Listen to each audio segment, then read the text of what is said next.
Félix Antoine Tshisekedi Tshilombo azana Goua. Félix Antoine Tshisekedi Tshilombo azana Goua. Banganga na minute bazana discussion contre bateau bayaki na bango. En effet, il y a bana mboka oyo bayaki na banganga muso bauti Afrique de l'Ouest na précisé na Bénin pe na Guinée Conakry bayaki awa bayako sala boulot basangana bandoki ya Kinshasa na bandoki ya Congo pour na poste à premier ministre. Finalement, Félix Antoine Tshisekedi Tshilombo a surpris tout le monde. Bien entendu, les qui rumeurs a outi konomele biso Maman Judith oyo azali lelo premier ministre na biso mwana Nsomi ya Congo Central, famille Tuluka, famille Yebani, toyebi tata, toyebi maman, toyebi place à ko funda ye en cas de Maman Tuluka za mwasi oyo ba nommé na situation oyo za très difficile.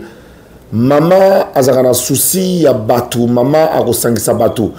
Yanga na Maman Judith ko banga te pouvoir ese pesa melio oza mwana papa Simon Kimbangu, mwana ya descendante ya Kimpavita ko banga eloko moko te. Sala musala na yo na aname conscience nengo lobi yo moko ke ozana loyauté na mokonzi ko banga mutu pe a intimider yo te. Sala musala na yo po ekena liboso na rozongela avec force détail si qu'on eka na kumisa tata mokonzi na choix oya sali parce que yem tazana tableau de bord yem mutu atali nani akoki kozala nani pe na place nini yango wana premier ministre na biso Tuluka mwana kisasa oyo ba famille Tuluka toyebi bango toyebi ndako nyoso to ya ba Tuluka toyebi ba Tuluka tout to ba master na bango to kotoya bango na ndenge. Ça fait plaisir que de retrouver quelqu'un qu'on connaît dans le sérail oyo azali madame Tuluka Judith. Voilà information liboso. Information ya mi balé ezali situation à l'est justement ils appellent lié na makambo etali Tuluka. Nazo landa des commentaires depuis un certain temps d'autres messieurs que nous connaissions. Oyo bazaki na Kinshasa mais ba uta petala bien ba ya pe na ba afdel donc ba ya na ba rwandais donc lelo yo Paul Kagame na sorti ya to sala oyo ya buzoba ye alobaki que rébellion za nango congolaise toyebi ke ezaki nango congolaise te ezaki le mwa ba rwandais alors pour crédibiliser yango botala bino moko bateau bakei bon c'est vrai que bazaka menu freté mais sima na bango tokoyoka sango baza koya ebele batu ebele oyo ba service de renseignement baza na ba kombo baza pe na ba précision batu ebele ba kokangama mais basi ba bim baza bana mboka ba ko rejoindre buzoba oyo ya 18h45 ba kanisi sous Congo ya 1995 1996 1997 za Congo ya lelo ezali kaka batu oyo ba ko vivre ndenge wana nde tozo kende ebele tozo kama pona nini tisiko oyo bazo bombarder yango te. Pourquoi Fachi qui a parlé d'escarmouche azako bombarder te pression oyo Fachi azako zoa pour makambo etali bombardement mutaza na ngote et puis Fachi za mutema munene mais peine de mort ezonga mutu nyonso oyo a rejoindre rébellion oyo a rejoindre en fait en réalité andimi ko bo ba congolais andimi ko ba congolais pona bokonzi pona mbongo pona bonsomi pona nyonso tout congolais wana alingi congolais te azana bolingo ya Congo te mutu nyonso tout wana azo mérité pendaison sur la civile et le quoi bango tout balati ba tenue militaire ba comme ba soda ba rejoindre fusillade pour soda ba bomaka na munduki civil ba bomaka na pendaison ba ko diembi kama soki ba zubino ndenge bozawara bino tout ba yuma tous les mendre les ngotobo pour les banda es o bo rejoindre Kagame boza ba banda es boza ba ngoto boza ba yuma tant na ba Kabila zala clair na mona ba mendre mo babima ba sala ba mission mo kutu santé malamu te na lobito bunda na ngana senga kaka bo pesa biso 15 minutes telema lokolo moko tika na se sentir que maître Zakari ba baswe ako sala 20 minutes sans qu'il sa lokolo yemo ko na senga pardon abandon pour diabétique pena orange le ko na sakanate bon ezana maladie ba sonya kango yango azo ko sala pe mo munoko toujours boye forme bien zakana ngote mamuta bien zakate bref il y aura encore des noms. On a d'abord envoyé des menus frétés pour voir la réaction. Je crois que la population dans son ensemble souti bango abwagisi bango bo kende bino nyoso bokoki pe ko longwa kende na yo na rébellion soko ke na rébellion mais ko lota te ke yo ya ti o tabola bamboka ti o ya ti awa boye bo lota te to lota te bino bo mekaka ko zwa Goma so boningo zwa Goma bo mona film o boko mona film o boko mona ba numéro na bino bon d'ailleurs ko ba yuma te so to vaninye bo ka c'était Congo za yuma.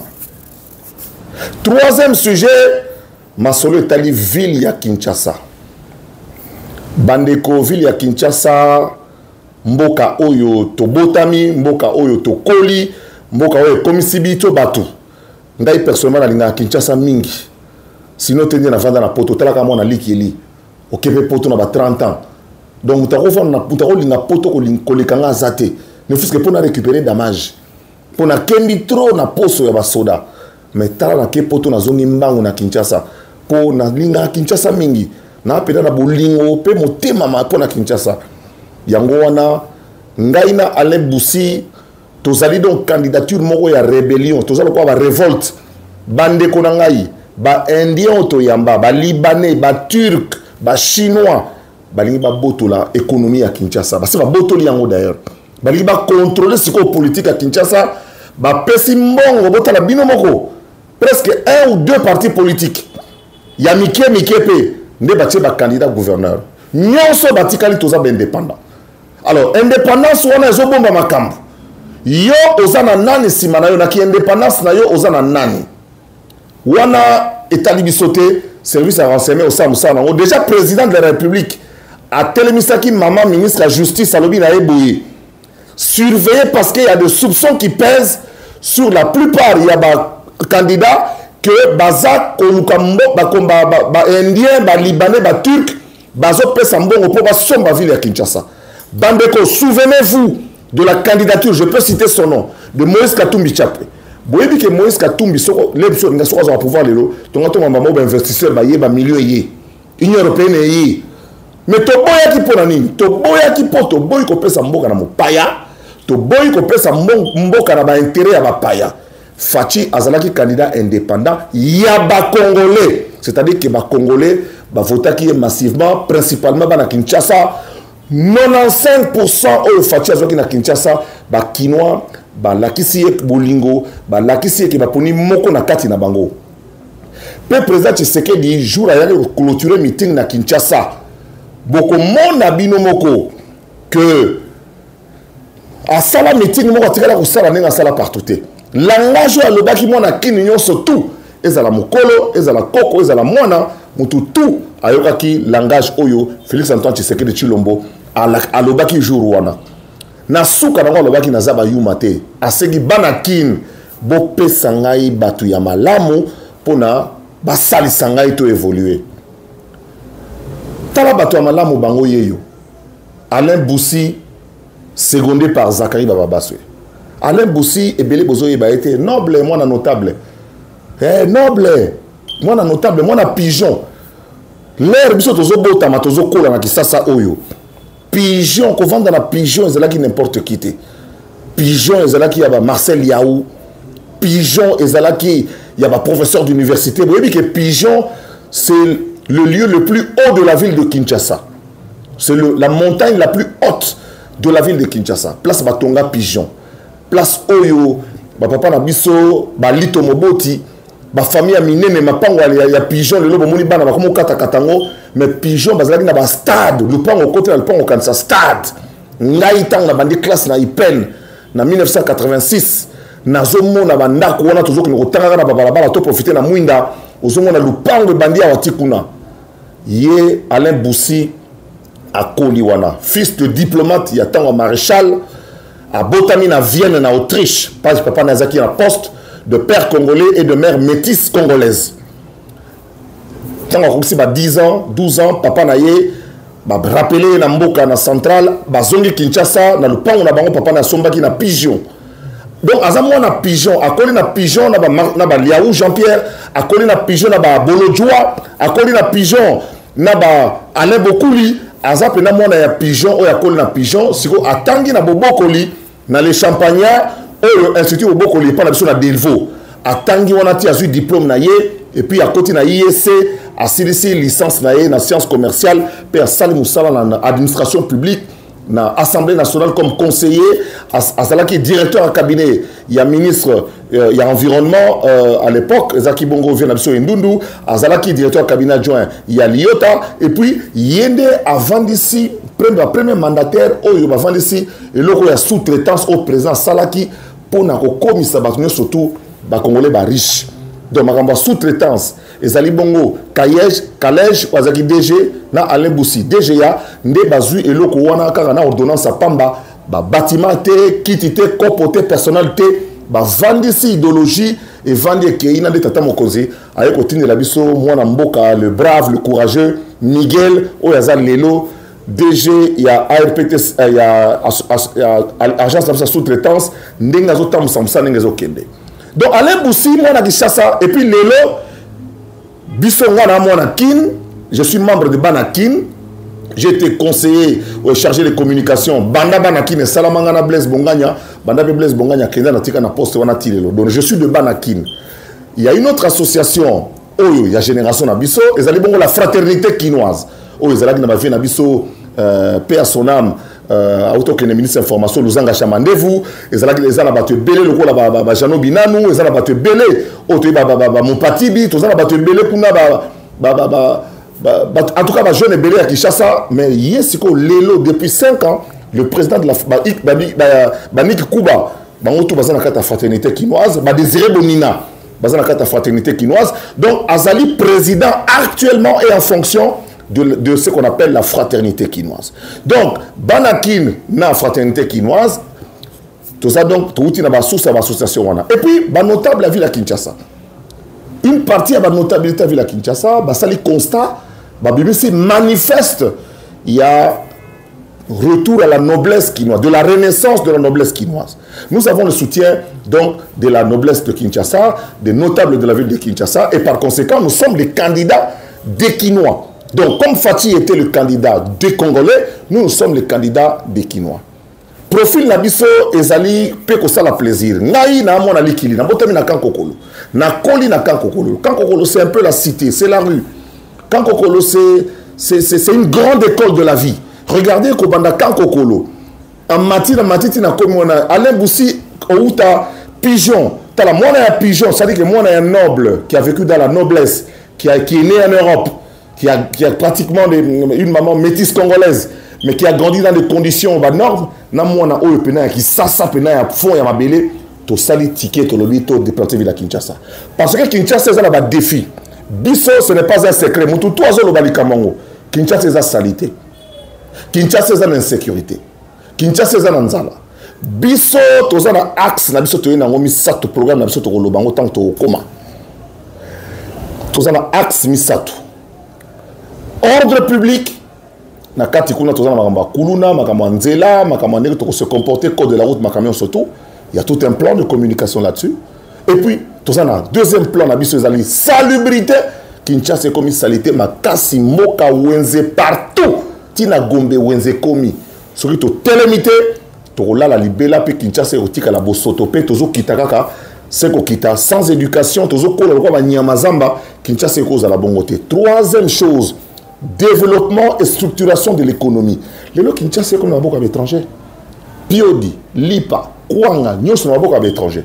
Ba kino ba simbaka kolia ya Kinshasa bazali société. Tout ça na politique munene ya ko permettre na bana Congo, na bana Kinshasa ba approvisionner Kinshasa notamment à partir ya ba Congo central, à partir ya Bandundu, à partir ya Brazzaville, tala bamboka misato elesaka Kinshasa yango wana. Biso Oto Koliawa, Oto Botamiawa, Oto Tangiawa, Oto Kinshasa, Pessibiso, surtout Oto Lingi Kinshasa, Naba Kinois, Tolobi, Aximisa Touane ou Sabiso. Ordre public, Nanzela, pour Nanzela comme le rôle à n'importe qui, Nzela et Kozala Yamuto Aza prêt, Yamuto Aza précédé, quel qu'il soit, pour compter sur Bisso, particulièrement sur Ngaï na Makambouana. Pour Moutarobangi Sangana Kisasawa, Azate, à part ma cortège reconnu. Ba cortège oyo eza admis yangonde ekozana droit ya kotambo na kata ville à Kinshasa pour ezala administré comme une ville moderne, comme une mégapole moderne oyo to comme na ère ya numérique. Biso to lobi ordre public ekozonga lisolo ba kuluna eza lisolo ya stratégie mobimba kosola na bana biso to yebi ndenge to solo la Kinshasa azana ba konzinaye mboka na mboka ezana ba konzinaye na yebi que mutunyo soto bo yebi côté wana zakle.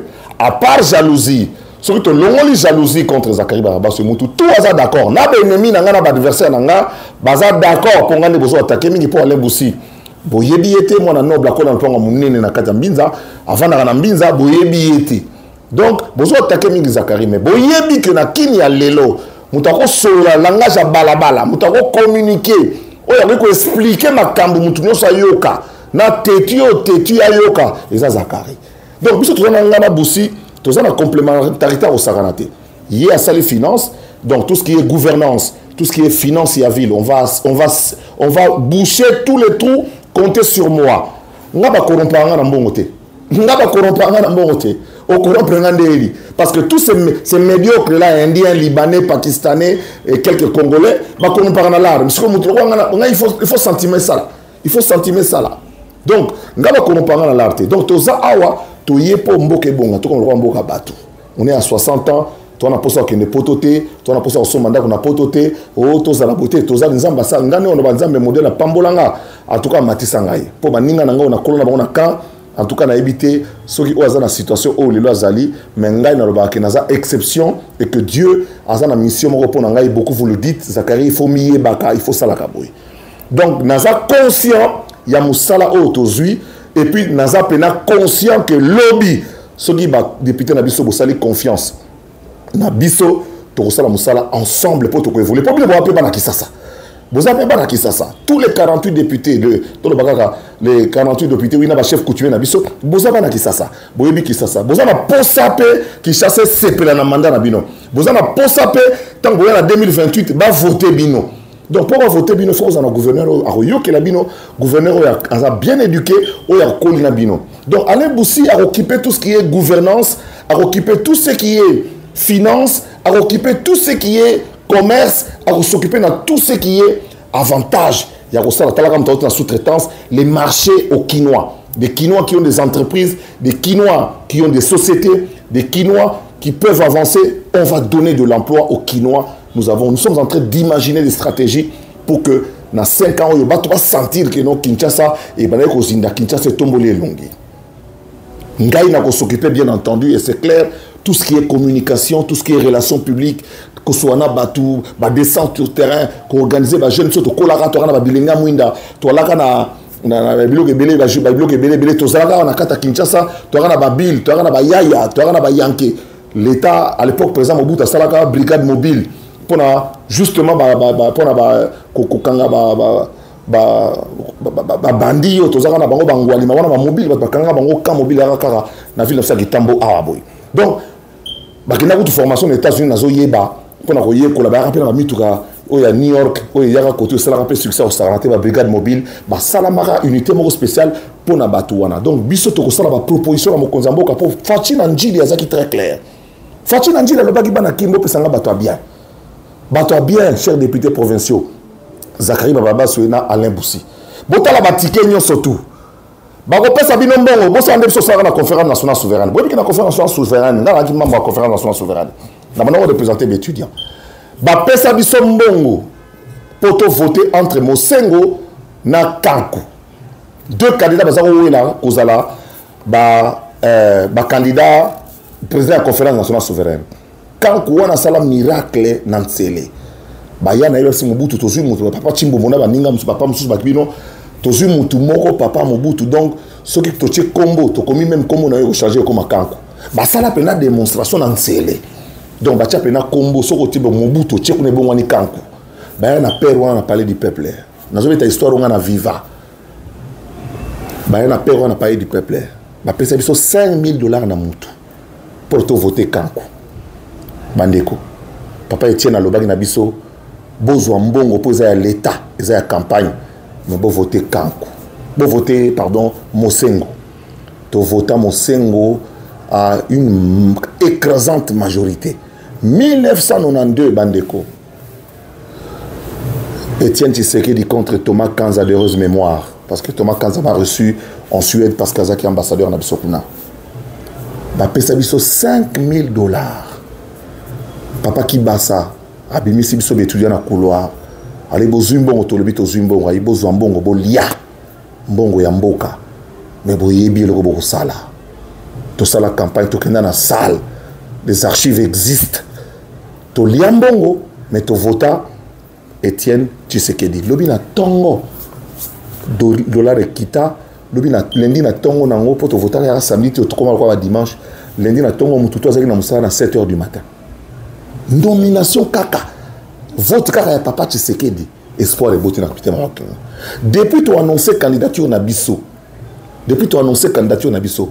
ba Kinois moi il a en solidarité s'est manifesté biso to candidat na bino to dépend na mutute muta ko benga ale busite o dinoko zona $1000 azate bino ba Kinois nde to kotosa ba problème na bino eyebani to yepo na origine ba problème individualité o to panzaka ba mbongo na ba poche te mbongo nyonso ya ville et ko servir na ville biso tozawana pona bandeko to kuti hôtel de ville basa na musana bango ba député na biso basa na ba député ki toko po Kinshasa leki katanga na mbongo. Comment est-ce que les députés à Katanga, baroza na mbongo les députés provinciaux à Kinshasa, baroza la mal à l'aise au collègue Abisso. Tous en a pas idée, to yebani libanda peawa. Député à Kinshasa roza bien. Na nenga compété, tu as besoin de foutre mbongo té. Mais na nenga normal, pour un député, azana moi mutuka, pour un député, azana moi compte en banque, pour un député, ami sombe la yemokundaku, pour aïe bako s'organiser, pour azala capable de défendre bana ville à Kinshasa. Ngai na koyebi sabino ka que Tozo qu'on a bien la présidente Tshisekedi, Tozo qu'on a très bien. Et puis, il y a un élément important. Pour voter gouverneur, il y a un contact direct avec la présidente. Gouverneur a un contact direct avec la présidente. Moutou a un contact direct avec la présidente. Au bako solo mon akisasa, au bako le langage moko. Pour biso na kini kolo ya la raté. Awa na kini to koli, mungala, muluba, muswahili, mukongo, na mu français, toza ko le biso tout langage moko. Toke na stade moko to kumisa bikipe moko to ko tarabandu le moko poto bana kisasa biso bana kisasa boye bisa bandeko nyonso baza ba députés provinciaux basa la confiance dans numéro 7 t'as la chiffre 7 chiffre à perfection Alain Boussi na liste provisoire numéro 7 botala bien donc c'est une liste na numéro 7 donc boye bisa jour wana ba députés provinciaux oyo tozo soana bango o baza conscient na Kinshasa il faut bato yo ba ko bana relaxer bango misapité il faut pas attendre ba bengani bato bien l'Assemblée nationale l'Assemblée provinciale l'Assemblée nationale ba bengani bato pour nini musale salama ki malamte baza ba posa gouverneur oyo akoyoki la bango gouverneur oyo ya lo consulter gouverneur a muyibité mais gouverneur oyo ko mi kitisa oyo yepe ko sala musala na secondé par Zacle azana ye adjoint et rôle ya adjoint et yebani na constitution. Le rôle de l'adjoint, du gouverneur, moi je suis le suppléant du gouverneur. C'est-à-dire que le gouverneur, c'est lui qui gère la ville, c'est lui la politique, il est numéro 1, c'est le responsable numéro 1. Moi je suis là pour le seconder, pour l'aider à réussir dans sa mission, en lui apportant ma collaboration dans le domaine de la communication, il y a relations publiques, il y a solo na Kinshasa. Mais pas n'abisa kuluna, trop solo na bango, trop solo na basa ba nabiso. Non seulement ba kolungwa place on ba koyé ko la musala, masano boye koli et ko sala. Oyo ke ba nabiso ba ko la musala, ba ko ba tulobi poto. Comme sur la 6e génération ba chege na boulevard. Na yebeki ba koko na bango, ba ki ba chege, ba boti ba na ba boti. Nous devons prendre ça à bras le corps. Pas na nenga mawa, ba ONG mindelete bisomoko. En général les fonds en nous organisant bah avec la recette ya Kinshasa, to ko sala li kam moko pays extraordinaire, moko peut changer. Ce qui to télémité les lots. Nous avons la place na biso ozalate. Alors nous connaissons surtout moi na Kinshasa tout. Yebisa ba na Kinshasa 48 au ban assemblée provinciale. Batala bien devant conscience na bango. Mbongo ya indien balia, mbongo ya libanais balia. Pour muta ocha ba million, surtout to ka to yate pour ba million te ndeko Kinshasa ki. Pour tout monde ba élection ba tia ba mbongo. Depuis ma ba élection ba ville banda, ba tia ba million pour ba koma gouverneur. Mais résultat est à zéro. Bongo biso bato toye na motema.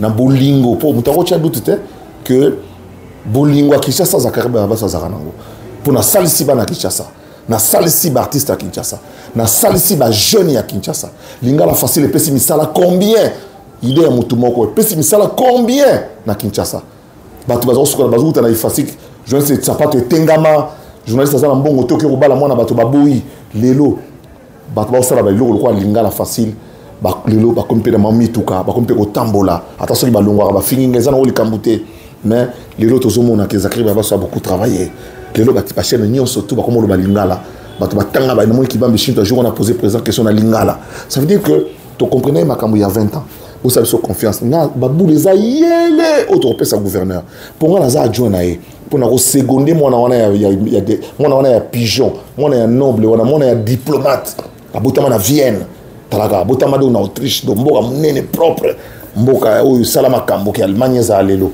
ya botama kuna siko ben papa ne pena vrai diplomate pena made in MPR ba pero pena ko pena diplomate total diplomate au CPL papa Boussi ye wana do papa Boussi yo a pour sur rwanga na yo mais na moni mta métier là mais métier là mo congolaise quoi toi bana Kinshasa biso to évoluer zak le kutu bo représenter te soki na quartier 13 au kuta ba sikola bazana ba kutu na tika na kan bazana bango yele nzamba pambola biso boye bisaka mission kana pesi no bana Kinshasa mama wenze tata yo surtout pasteur bo sambele mingi pona Kinshasa bo leli mingi pona Kinshasa mutu to aza d'accord te que Kinshasa ko za la boye mais soki pe bilombe à Kinshasa ba télémité soki pe ba passionné à Kinshasa ba tabolingo à Kinshasa ba télémité batu ya mawa ya batu na Kinshasa ba télémité to banoka osuka na ba inondation parce que ba inondation continue ni to ko sala est-ce que to ko réfléchir na bano ya biso eza la bano ya Kinshasa ba za na poto na o bazalia to ko solo là nini ba rivière na so ko bon wana lelo ba moyen de transport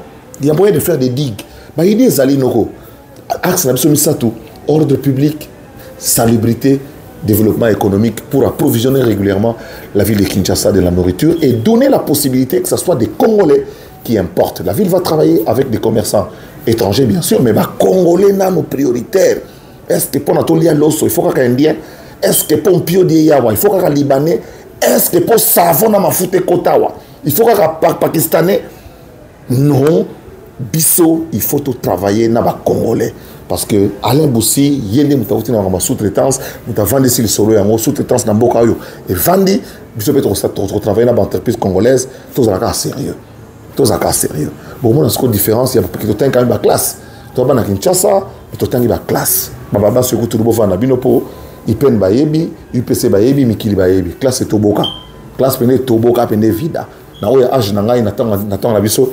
C'est vrai, on a préparé master nangai na communication, mais dans l'université à Lille, mais c'est vrai que pour la Sikoyo, tous en abino, n'andeto konyona. Bana Kinshasa, merci Mingi, merci na président, dengo nommé Lebiso, mon Kinshasa, Toulouka, famille Toulouka, quoi qu'à originaire à Congo central, pour m'entendre dans les panaillés, et puis bolanda bato ba rebelle on a été bamso ba Hollanda bango tous à la surprise mais Kinshasa ne ba on y attaqué. Troisièmement, Zakari Babaso a au secondaire Alain Boussi tous ba candidat numéro 7. Talaka Yomo Seni a Betty Machinti numéro 7 Boussi Wasso Alain na talabona ganga pour chiffre 7 botona tout pasteur na bino a websa botika la malam o Nzulu câble Zakari ba se jouer la Kikera Zanga remplaçant Nzulu câble a gagné na kipaka paka mondial ici yeyo to solo la noro to fongolije biso to fongolije vous comprenez qui n'est là comme to fongolije comprendre tu as un vrai yanki à qui te font oliger sikoyo qui n'est âgé au fond ama te font oliger boyebi to solo là qui ne fait bon de ces une année faut sentir que non te ba yanki ba yo samsala Fachi Kinois Alain Boussina Zak le ba Kinois premier ministre kinoise ngaye